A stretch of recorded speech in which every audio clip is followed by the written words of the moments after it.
Shalom Bapak Ibu Saudara-saudari, selamat berjumpa kembali dalam acara Lentera Malam, pujian, doa dan renungan. Tuhan sudah menyertai kita sepanjang hari ini. Sudahkah kita bersyukur atas kebaikan Tuhan yang kita alami? Bapak Ibu Saudara-saudari, selalu ada alasan untuk bersyukur kepada Tuhan. Mari kita siapkan hati kita untuk beribadah kepada Tuhan.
Selamat malam Bapak Ibu, Saudara-saudara.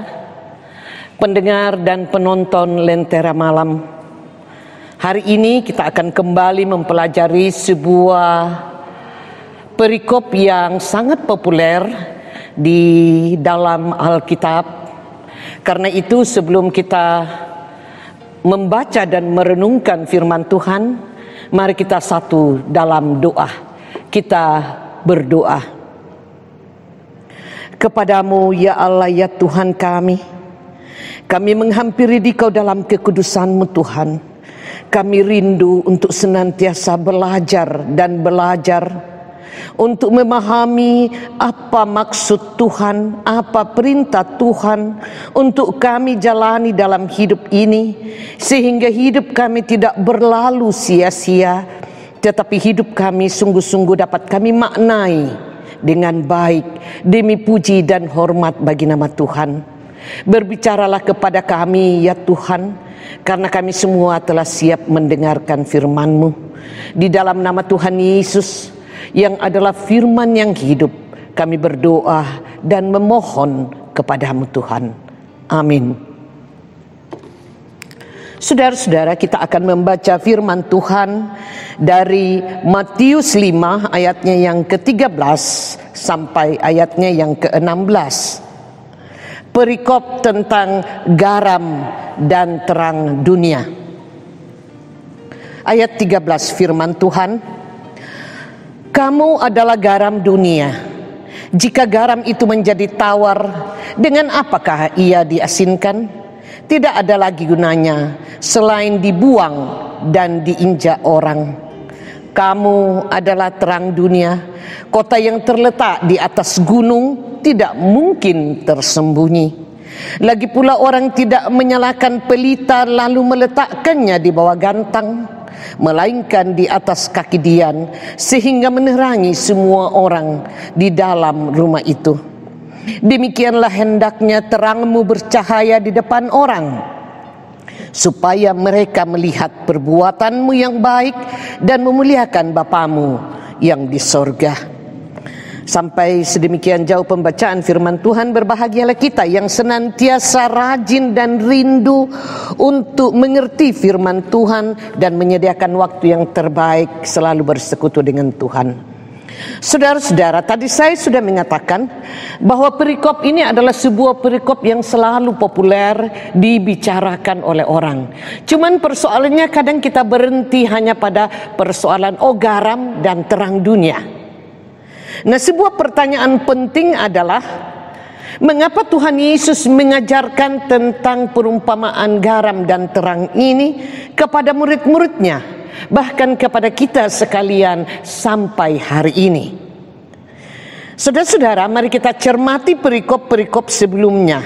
Di Matius sebelumnya, yaitu Matius 4 ayatnya yang ke-18 sampai ayatnya yang ke-22, itu berbicara tentang Yesus memanggil murid-murid yang pertama.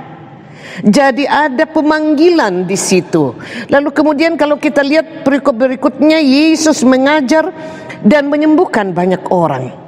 Yesus mengajar, memberi pengajaran, lalu kemudian memberi keteladanan kepada murid-murid yang telah dipanggilnya itu. Sehingga kalau perikop garam dan terang ini adalah sebuah upaya dari Tuhan Yesus dalam rangka pembekalan kepada murid-muridnya bahwa kamu akan menjadi garam dan terang dunia, bahkan kepada kita sekalian. Demikian juga Bapak Ibu sekalian, kalau kita melihat perikop sebelum perikop yang kita baca ini, yaitu Matius 5 ayat 10 sampai 22, ayat 10 sampai 12, dalam tema khotbah di bukit. Nah, kita tahu bahwa firman tentang khotbah di bukit ini sangat-sangat menyentuh seluruh aspek kehidupan manusia. Khusus untuk ayat yang ke-10 sampai 12 dikatakan demikian. Berbahagialah orang yang dianiaya oleh sebab kebenaran, karena merekalah yang empunya kerajaan sorga. Berbahagialah kamu jika karena aku kamu dicelah dan dianiaya dan kepadamu difitnahkan segala yang jahat. Bersukacitalah dan bergembiralah, karena upahmu besar di sorga. Sebab demikian juga telah dianiaya nabi-nabi yang sebelum kamu. Perikop sebelum garam dan terang berbicara tentang penganiayaan. Artinya di sini Tuhan Yesus mau menekankan kepada murid-muridnya bahwa dunia sekarang ini dan dunia yang akan mereka hadapi ke depan adalah dunia yang penuh dengan situasi yang tidak mudah. Bahkan sebagai pengikut-pengikut Kristus yang harus menjadi garam dan terang, selalu banyak risiko yang siap menanti. Dalam situasi yang tidak mudah tersebut, bahkan sesudah perikop garam dan terang ini, di ayatnya yang ke-20 dari Matius 5 tadi, ayatnya yang ke-20, Tuhan Yesus mengatakan, maka aku berkata kepadamu, jika hidup keagamaanmu tidak lebih benar daripada hidup keagamaan ahli-ahli Taurat dan orang-orang Farisi, sesungguhnya kamu tidak akan masuk ke dalam kerajaan sorga. Saudara-saudara, Tuhan Yesus mengatakan kepada pengikut-pengikutnya waktu itu, bahkan kepada kita semua saat ini, bahwa kita kalau praktek keagamaan kita, refleksi kehidupan keberimanan kita tidak lebih baik dari orang-orang Farisi dan ahli Taurat, maka kita tidak akan masuk ke sorga. Artinya, sekali lagi, ini penugasan yang sangat tidak mudah. Jika di tengah-tengah situasi yang mudah dan nyaman saja, orang Kristen sering gagal memainkan peran dia sebagai garam dan terang. Bagaimana jika kita semua dituntut untuk menunjukkan itu di tengah-tengah situasi penganiayaan, pengkhianatan, dan tekanan? Mampukah kita menjadi teladan yang konkret dari kekristenan itu melalui kehidupan di tengah-tengah dunia ini? Ibu bapak, saudara-saudara, metafora garam dan terang adalah penggambaran tentang sesuatu yang dibutuhkan oleh manusia secara terus-menerus selama manusia itu hidup. Garam setiap hari, setiap saat kita butuhkan untuk memberi rasa dalam kehidupan pribadi kita dan juga dalam kehidupan bersesama. Terang untuk memberikan terang kepada kehidupan kita dan juga kepada kehidupan bersama orang lain. Terang akan mampu menghalau kegelapan dari kehidupan pribadi kita dan juga kehidupan bersama dengan orang lain. Kita adalah garam dan terang dunia. Ini tidak hanya sekedar peranan, tetapi ini adalah identitas orang-orang percaya. Persoalan di dunia, saudara-saudara sekalian, dalam kehidupan orang-orang Kristen, bukan karena tidak ada garam dan terang atau tidak ada pelita, tetapi persoalan yang utama adalah karena garam itu telah menjadi tawar dan terang itu telah ditutupi oleh gantang. Kegagalan manusia percaya melakukan perannya dalam membuktikan identitasnya adalah sebuah tragedi. Kegagalan manusia percaya melakukan perannya dalam membuktikan identitasnya adalah sebuah tragedi. Garam yang telah menjadi tawar tidak ada lagi gunanya selain dibuang dan diinjak-injak orang. Demikian orang-orang Kristen yang gagal memainkan perannya sebagai garam dan terang tidak hanya menjadi tidak berguna, melainkan akan malu karena identitasnya telah tawar. Demikian gelap dan menjadi terlihat bodoh, bahkan ikut pembusukan bersama-sama dunia. Saudara-saudara, sekali lagi peran ini tidak mudah, tetapi tentu dapat kita lakukan apabila kita tetap menjaga identitas kita di dalam Kristus. Ayatnya yang ke-14 mengatakan, kamu adalah terang dunia. Kota yang terletak di atas gunung tidak mungkin tersembunyi. Kita diibaratkan sebuah kota yang ada di puncak bukit. Jika pelita-pelitanya pelita-pelitanya menyala, maka pasti kota itu akan terlihat begitu indah. Tetapi jika kota itu bodoh dan pelitanya ditutupi, maka dia akan menjadi kota yang gelap. Dan kegelapan, saudara-saudara, selalu menggambarkan tentang dosa dan kejahatan, tentang rasa takut dan frustrasi. Karena itu, sekali lagi, sebagai pengikut Kristus, kita diberi tugas untuk menjadi garam dan terang. Atau kamu adalah garam dan terang dunia. Tidak sekedar menjadi, tetapi betul-betul menjadi identitas kita. Identitas baru anak-anak Tuhan. Dunia saat ini berada dalam cekaman berbagai-bagai ketakutan. COVID-19 tidak kelihatan. Dia begitu kecil. Dia berjalan dalam gelap dan sungguh-sungguh mematikan. Banyak orang ketakutan, karena itu kita sungguh membutuhkan terang. Kita, saya, ibu bapak, saudara-saudara sekalian, kita adalah terang kecil yang menuntun orang lain, yang mau tentunya menuntun orang yang mau menuju terang yang sesungguhnya, yakni Kristus terang dunia. Kiranya firman hari ini kembali sungguh-sungguh mengingatkan kita tentang identitas kita, yaitu menjadi garam dan terang dunia dimanapun kita berada. Mari kita tidak ikut-ikut menjadi pembusukan. Kita tidak ikut-ikut masuk di dalam kegelapan, tetapi kita menjadi orang yang membawa kesegaran dan juga membawa terang Kristus. Terpujilah Tuhan. Haleluya. Amin.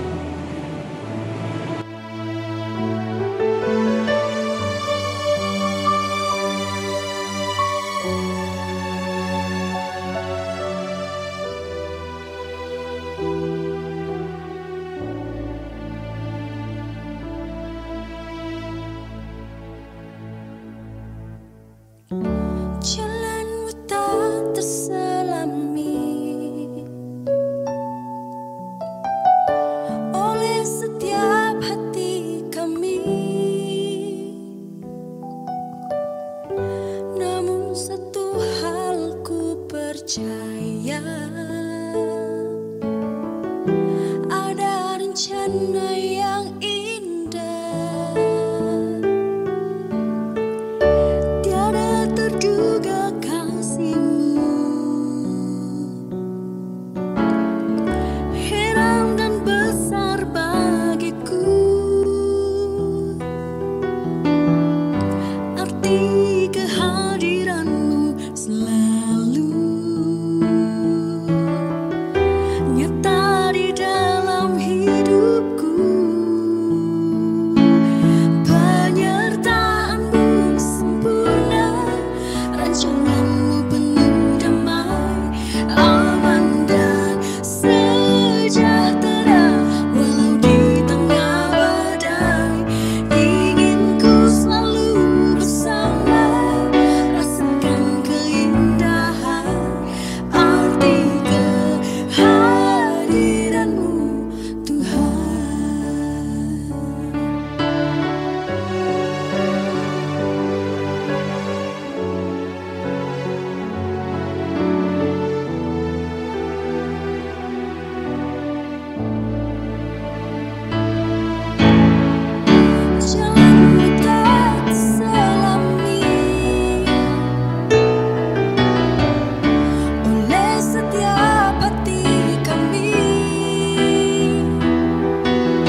Baik, Ibu Bapak, Saudara-saudara, kita akan masuk dalam doa syafaat.